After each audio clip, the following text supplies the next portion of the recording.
Brian. Since starting in California 20 days ago, the second National Tea Party Express tour has covered nearly 7,000 miles and 40 cities. Making that circuitous route across the country, it has seen major grassroots support from tens of thousands of people protesting big government. Mark Williams has seen it all. He is the co-chair of the Tea Party Express, and he joins us from the last city, which is Orlando, Florida. Good morning to you, Mark. Good morning. I've got the bags to show the 20 days in the 40 cities. Yeah, those are a lot of miles. Mark, you know, a lot has been made of the thousands and in some cases hundreds of people who showed up city to city. Ideologically, politically, who was it? Was it Republicans? Was it independents? Was it Democrats? Who showed up?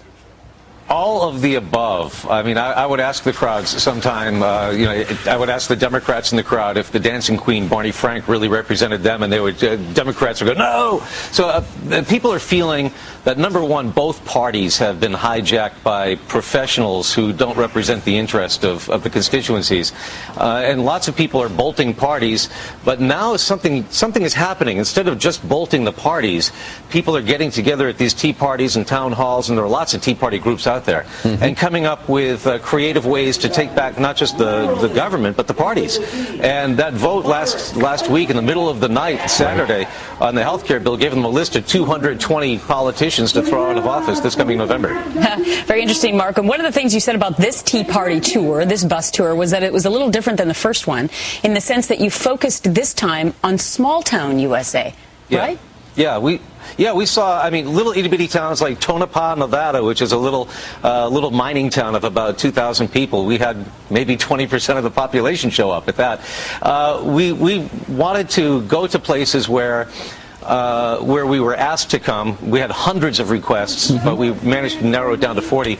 And we tried to focus on middle America, small town America, the part of America that's normally excluded by the coasts and by the decision makers in the Washington-Boston corridor. Well, Mark, you just mentioned the vote in the House over the weekend on health care.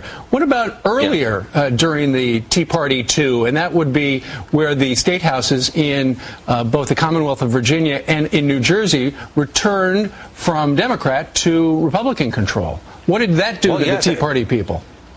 That revved them up like you wouldn't believe, and the added bonus of the sweep in the House of Delegates in Virginia and the slap in the face to the Republican leadership in the New York 23rd, that energized these people. They did it. I mean, this was a groundswell of public opinion that changed those three races, and I think that the arrogance from the folks in control in Washington that followed that vote and the arrogance out of the White House will only make that more intense, and they appear that they're not even going to see this one coming when it hits them in November. Well, the interesting thing is that 2010 elections will be totally unpredictable, and we will look forward to covering them. Mark Williams, the co-chair of the Tea Party Express, great to see you today. Thank you.